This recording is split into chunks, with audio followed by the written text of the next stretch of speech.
Biasanya, Assalamualaikum.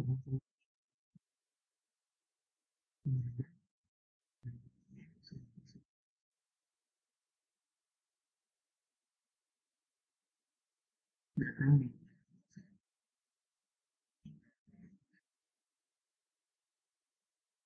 tangga-tangga tulisnya biasa di dengan Allah dengan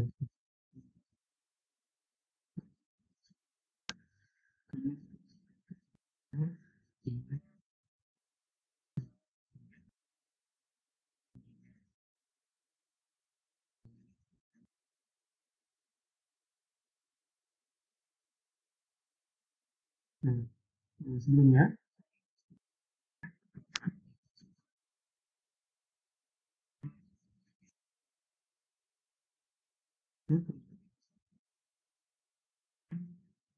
tugas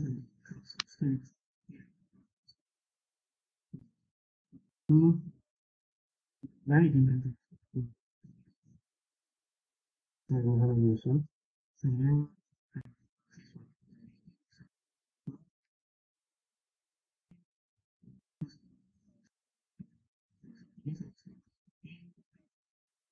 studi akan masuk saya sosial. Nah, ada tujuan dan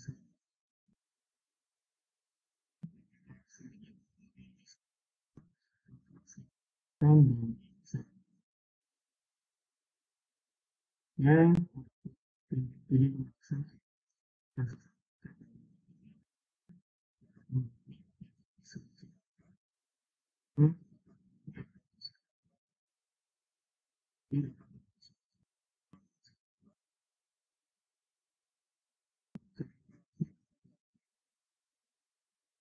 pun ada pengurusan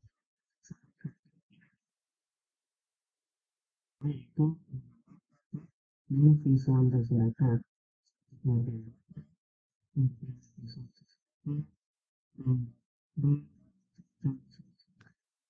ini ada dan saya siang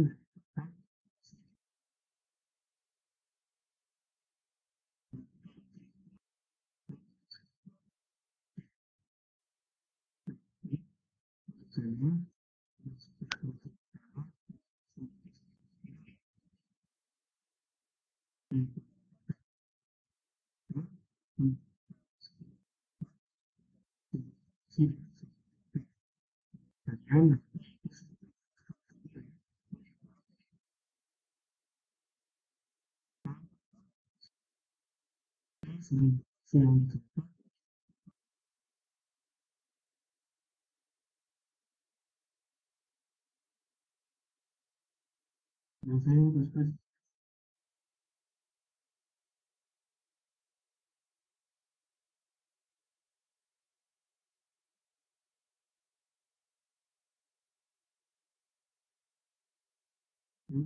terus saya punya tiga mana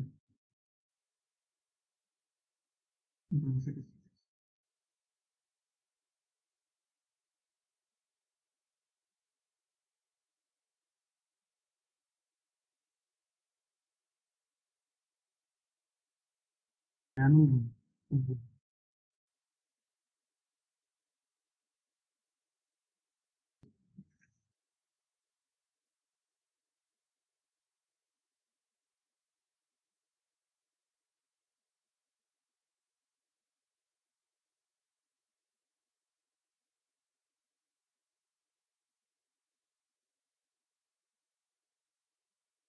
ini satu tiga mana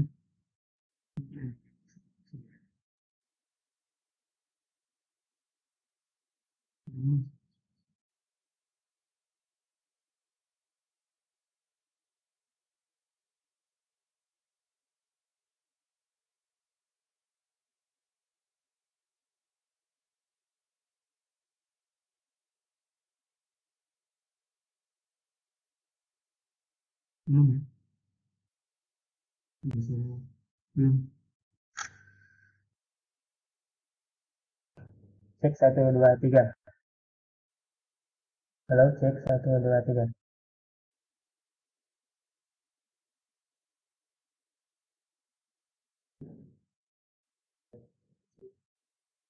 Kita lanjut ya.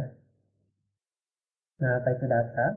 Data merupakan kumpulan fakta dari berbagai sumber informasi dan sangat berharga. Data yaitu sekumpulan fakta atau nilai yang diperoleh dari pengamatan suatu objek yang dapat berupa angka, lambang, ataupun sifat. Data juga sebuah informasi yang dicatat dan dikumpulkan dalam bentuk aslinya atau dalam bentuk perhitungan maupun pengukuran. Nah, jadi kita tuh bisa mendapatkan data dari sebuah fakta atau informasi yang ada di komputer. Misalkan kita punya sebuah laptop, nah, kita bisa membuat sebuah data dari laptop tersebut. Kayak misalkan laptopnya berwarna apa, ukurannya berapa, dan juga misalkan prosesornya apa, terus layarnya apa tahu udah IPS ataupun si Full HD dan seperti itu. Nah, itu merupakan suatu fakta yang bisa kita dapatkan dari berbagai sumber informasi yang bisa kita jadikan sebagai data. Nah, lanjut. Kita masuk ke visualisasi data. Apa itu visualisasi data? Jelasnya dari SAS ya. Visualisasi data itu adalah penyajian data dalam format grafis ataupun gambar.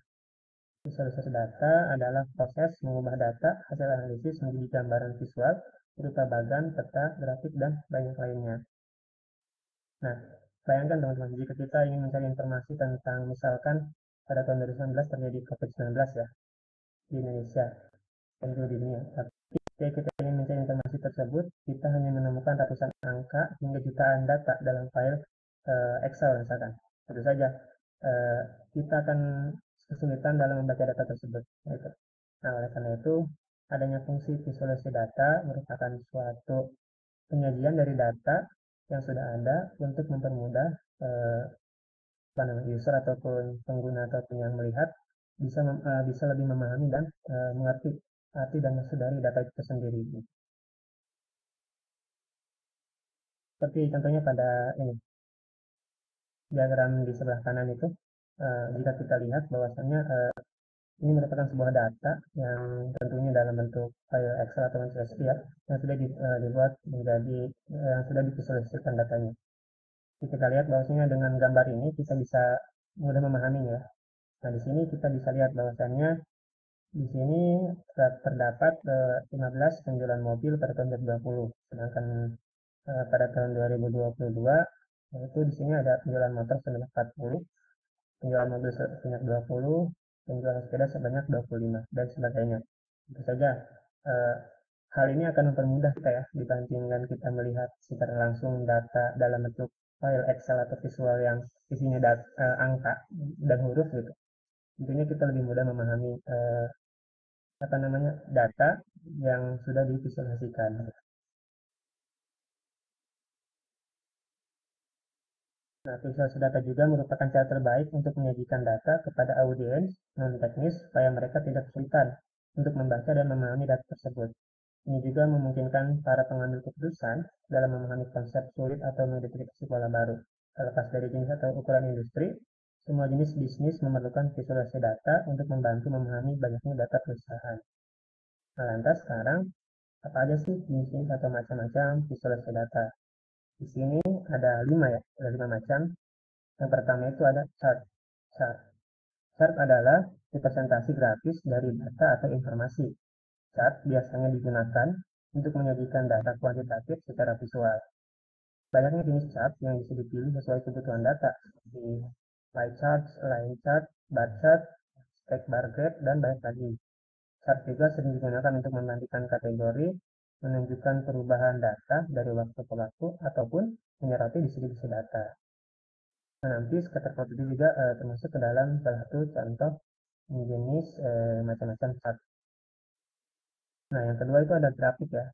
Grafik merupakan representasi visual dari data atau informasi yang lebih umum daripada chart gitu. Jadi grafik mencakup segala bentuk visualisasi data baik yang bersifat kuantitatif maupun kualitatif. Nah, selain mencakup semua jenis chart, grafik juga dapat mencakup diagram alur atau flow chart. Nah, ada juga peta atau maps, jaringan atau network, dan juga representasi visual lainnya. Grafik digunakan untuk berbagai tujuan visualisasi data, termasuk menjelaskan proses, menunjukkan hubungan antar elemen, ataupun memetakan data geografis. Nah, yang ketiga, ada yang namanya geospasial ya. Apa itu geospasial? Nah, geospasial adalah visualisasi data dalam bentuk peta. Nah, namun ini umumnya digunakan menggunakan warna dan bentuk-bentuk yang berbeda untuk menunjukkan perbedaan dan hubungan antara satu potongan data dengan yang lainnya. Seperti itu. Jika ada teman di sini, ini merupakan suatu di daerah tertentu ya. Nah, kalau misalkan teman-teman waktu SD masih ingat ya, suka ada kan ditempel peta misalnya peta daerah masing-masing gitu. Di sana tuh terdapat biasanya ada eh, keterangan gitu kalau misalnya garis itu apa segitiga itu apa. Nah itu merupakan salah satu visualisasi data yang digunakan dalam bentuk geospasial. Yang keempat juga ada yang namanya infografis. Nah, kombinasi antara visual dan kata-kata itu merupakan visualisasi data dalam bentuk infografis. Infografis biasanya disajikan dengan diagram ataupun bagan. Infografis merupakan salah satu cara efektif untuk menyajikan data dan menjelaskan masalah kompleks dengan cara efisien dan waktu yang cepat. Nah, contoh di sini, jika kita melihat data secara langsung dalam file Excel ini dan sebagainya gitu, itu akan pusing. Tapi dengan kita membuat sebuah infografis akan mempermudah pembaca untuk memahaminya gitu. Kita tinggal hanya melihat langsung, kita tidak perlu lama untuk memahami data-data tersebut. Nah, yang terakhir ada juga yang namanya dashboard. Dashboard adalah tampilan visual dari kumpulan data yang tersedia. Banyaknya dashboard, banyaknya data itu untuk ditampilkan dalam satu bagan atau file guna membantu menyajikan dan menganalisis data.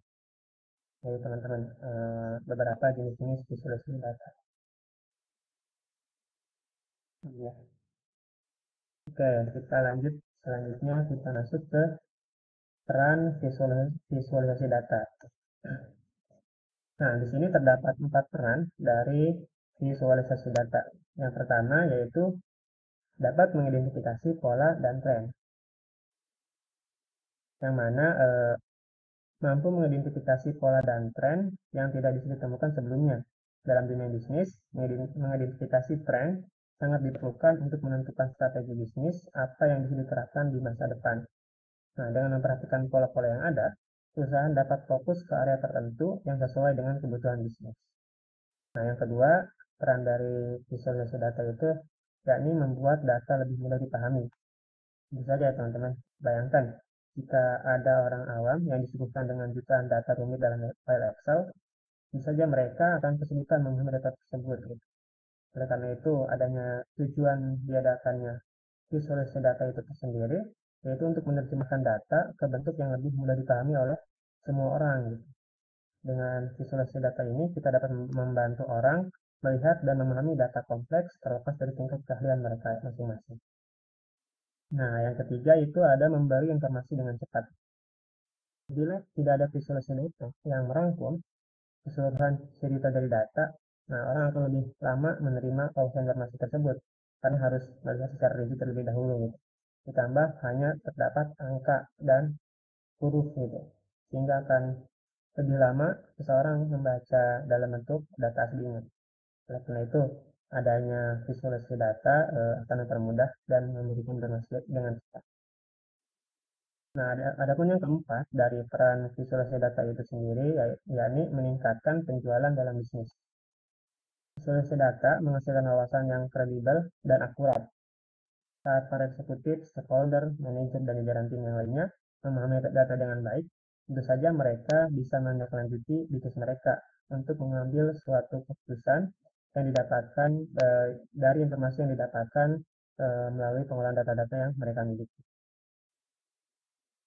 Tentu saja, solusi data itu menjadikan para eksekutif itu tidak akan salah tafsir ataupun keliru dalam memahami data kompleks. Nah, itu dia pendapat tuntutan ya. Solusi data yang pertama mengidentifikasi pola dan tren. Yang kedua membuat data lebih mudah dipahami. Yang ketiga memberi informasi dengan cepat. Dan yang keempat meningkatkan penjualan dalam bisnis. Nah, sekarang kita masuk kepada scatter plot. Apa itu scatter plot? Scatter plot merupakan jenis grafik yang digunakan dalam statistik dan analisis data untuk menampilkan serta menganalisis. Belum jalan ya? Nah, scatter plot merupakan jenis grafik yang digunakan dalam statistik dan analisis data untuk menampilkan serta menganalisis hubungan antara dua variabel numerik. Nah, grafik ini terdiri dari serangkaian titik di dalam koordinat kartesius, di mana setiap titik mewakili suatu observasi atau data point. Posisi horizontal setiap titik pada grafik menunjukkan nilai dari variabel independen, biasanya diplot pada sumbu X.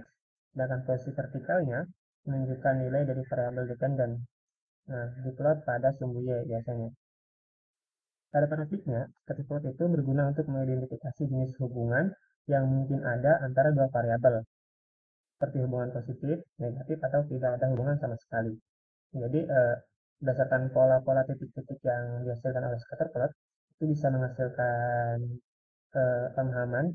Nah, ini kita bisa mengelompokkan apakah kedua variabel tersebut memiliki korelasi yang positif, negatif, ataupun tidak memiliki korelasi sama sekali. Gitu. Salah satu kekuatan utama dari scatter plot itu sendiri adalah kemampuannya untuk menunjukkan pola distribusi data secara visual. Misalkan, jika titik-titik data cenderung berkumpul di sekitar garis lurus yang menanjak dari kiri ke kanan, ya, cenderung berkumpul di sekitar garis lurus yang menunjukkan adanya korelasi positif gitu. Nah, jadi jika scatter plot yang menanjak dari kiri ke kanan, maka itu akan menunjukkan adanya korelasi yang positif. Artinya, kedua variabel tersebut cenderung meningkat bersamaan. Jadi, jika nanti hasil scatter plot dari kedua variabel yang kita plotkan, jika hasilnya semakin ke kanan semakin meningkat, maka itu merupakan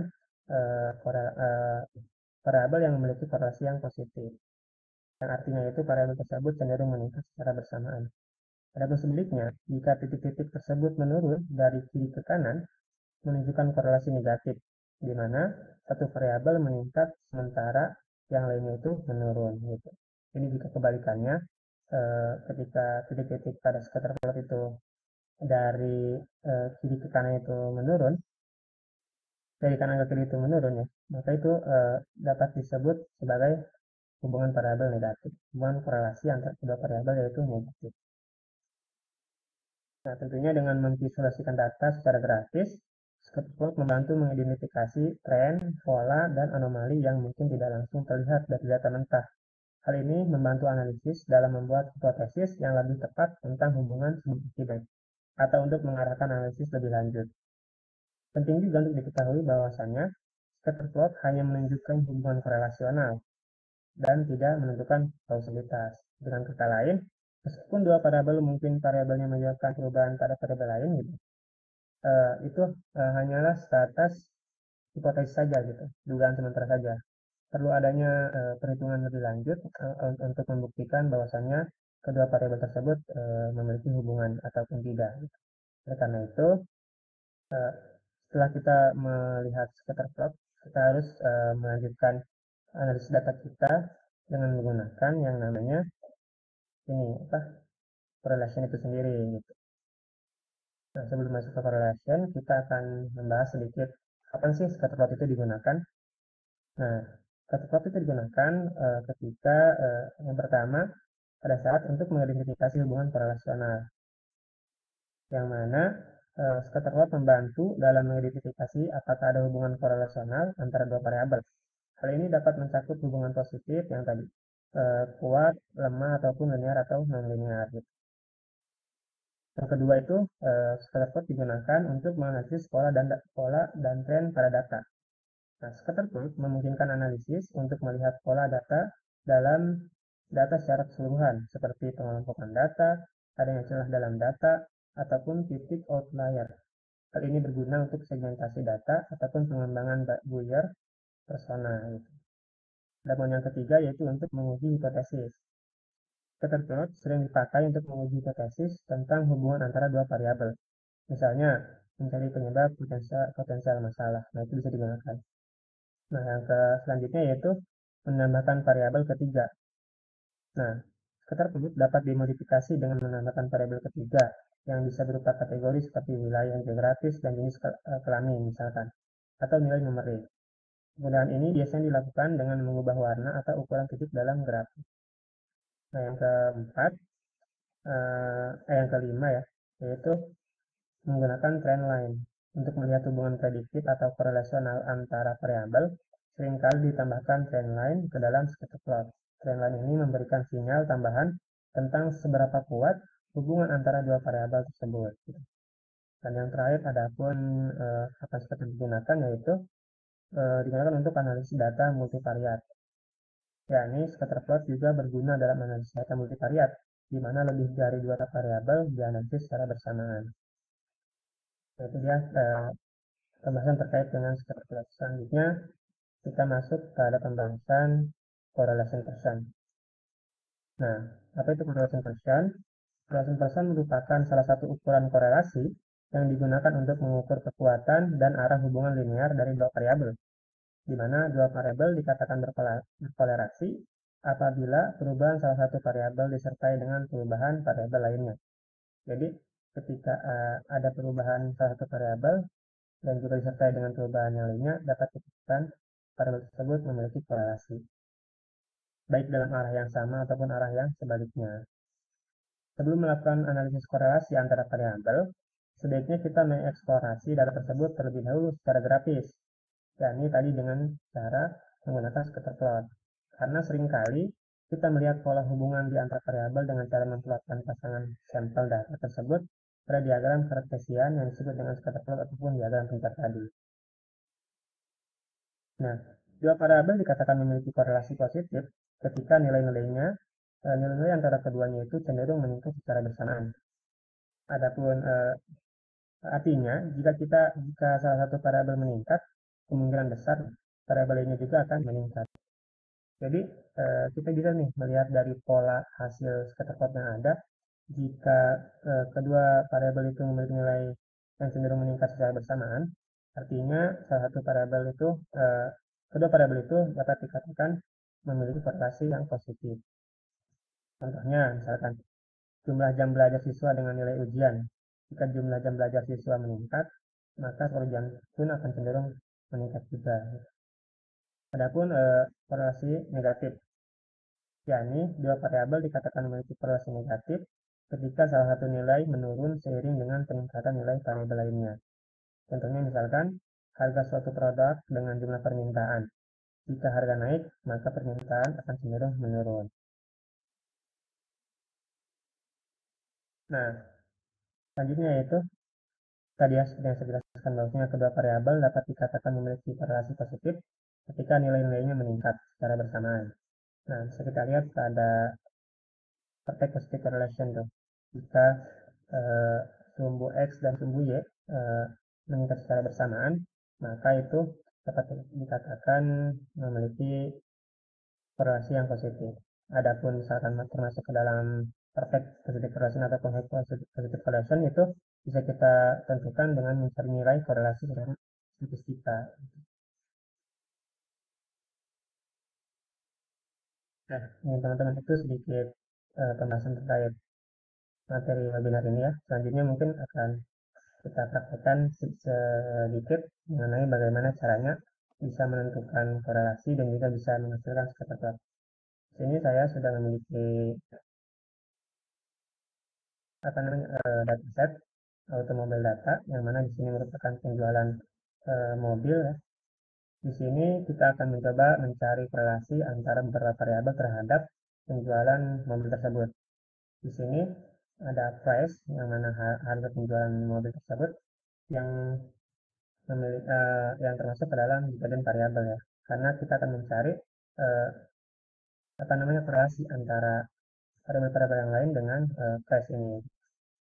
Langkah pertama kita akan mencoba mencari korelasi antara HYMPG dengan price. Untuk mempermudah kita coba buka di sheet baru biar nggak terlalu ramai. Nah, seperti yang tadi saya jelaskan, bahwasannya sebelum melakukan korelasi, alangkah baiknya kita mencari scatter plot terlebih dahulu gitu. untuk mempermudah kita menerapkan hipotesis sementara yang bisa kita lihat dari pola-pola scatter plot yang ada. Caranya sangat simpel ya teman-teman. Tinggal kita pisahkan variabel yang ingin kita cari korelasinya dengan scatter plot. Kemudian kita blok kedua variabel tersebut. Kita masuk ke sisipkan, kemudian ada diagram di sini. Nah, ini kita sudah mendapatkan scatter plot dari price dengan HYMTG. Yang tadi saya jelaskan bahwasanya fungsi dari visualisasi data itu sendiri untuk mempermudah pemahaman pengguna dalam membaca dan memahami data. Nah, jika kita melihat hanya tabel Excelnya saja, tentu saja kita akan sedikit kebingungan ya untuk mencari apakah ini memiliki korelasi atau tidak. Nah, ketika kita sudah memplotkan dengan menggunakan scatter plot, di sini kita sudah mendapatkan suatu informasi yang cepat. Gitu. Jika kita bandingkan nih dengan ini, di sini kan ada pola dari scatter plot ya. Pola dari scatter plot yang bisa kita jadikan acuan. Nah, jika kita lihat, kita bisa mengambil hipotesis bahwasannya hubungan antara price dengan HWMTG itu memiliki hubungan yang positif gitu. Karena tadi dijelaskan bahwasannya semakin tinggi salah satu nilai variabel dan juga semakin meningkatnya variabel yang lain, maka itu termasuk ke dalam korelasi yang positif. Namun di sini bisa kita lihat bahwasannya sepertinya dugaan sementara saya itu ini merupakan korelasi positif yang termasuk ke dalam high positive correlation. Nah, untuk membuktikannya, kita bisa membuktikan secara statistik dengan menggunakan rumus correlation. Sebetulnya dalam mencari rumus correlation ini ada cara manual untuk menghitungnya, tapi sini kita akan memanfaatkan fitur yang sudah disediakan oleh Excel yang mana bisa lebih cepat dalam menentukan korelasi antara dua variabel tersebut. Adapun rumusnya yakni kita tuliskan sama dengan, kemudian tuliskan korel ya. Nah, baru kita masukkan range datanya dari A2 sampai dengan berapa? A2 sampai dengan A206. Kemudian kita kasih batas di koma dan juga price-nya yaitu tentu saja sama dari B2 sampai dengan B206. Betul. Nah, di sini dapat dilihat ya teman-teman bahwasannya tadi saya salah ya. Ternyata ini tuh pola dari scatter plot ini mengidentifikasi bahwasannya menghasilkan nilai yang negatif karena ketika price itu pada awalnya nilai price-nya tinggi, seiring berjalannya waktu, seiring semakin meningginya nilai yang tinggi, maka nilai harga jual dari price ini semakin menurun sehingga kita bisa lihat bahwasannya pola dari scatter plot ini tampak sama seperti pada high negative correlation. Namun di sini jika kita cari korelasinya dengan menggunakan rumus korelasi, yakni dia memiliki hubungan antara variabel price dengan HWMTG yaitu sebesar min 0,70.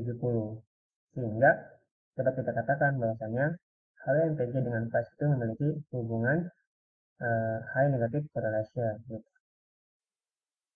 Mungkin kita coba lagi cari dari variabel-variabel yang lain ya. Kita akan coba engine size. Kita engine size dengan price. Kita copy dulu. Kita pindahkan ke sheet baru.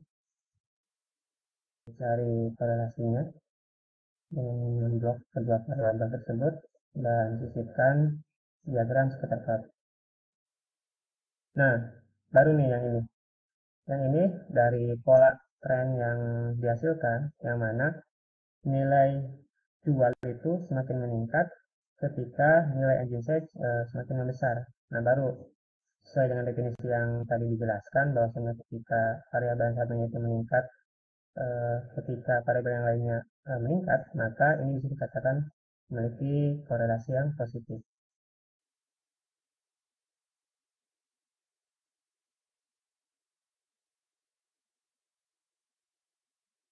Nah, adapun hipotesisnya kita bisa melihat ini tuh berdasarkan plot yang ada sepertinya masuk ke dalam sama ya high positive correlation karena tidak efek seperti efek positive correlation yang sangat lurus gitu. Untuk dicari korelasi menggunakan rumus korelasi Corel kita masukkan di A2 sampai dengan A206 ya, kemudian koma B sampai dengan B206. Nah, berkebalikan dengan variabel yang tadi itu masuk ke dalam apa namanya korelasi negatif ya, sedangkan yang ini memiliki korelasi positif yang mana ketika nilai flashnya naik maka ketika nilai engine saja naik nilai flashnya pun semakin mahal gitu. Yang mana di sini hasil korelasinya mendapatkan nilai 0,87. Nah mungkin itu saja teman-teman ya yang bisa saya jelaskan. Tentu saja saya mohon maaf atas segala kekurangannya. Selanjutnya mungkin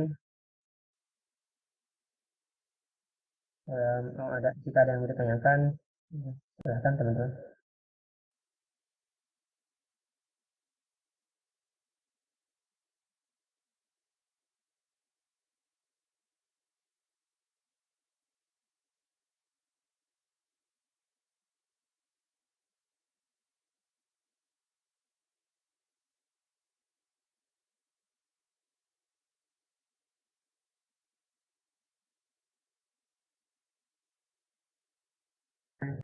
Langsung on mic ataupun boleh lewat chat.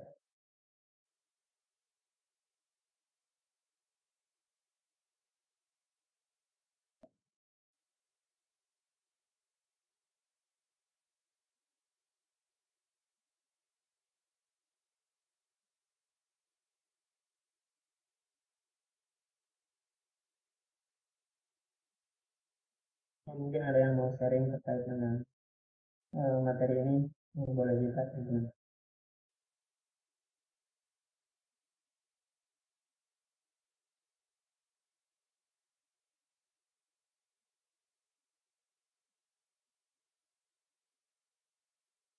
Jika dataset yang bisa download di web yang sudah saya sediakan.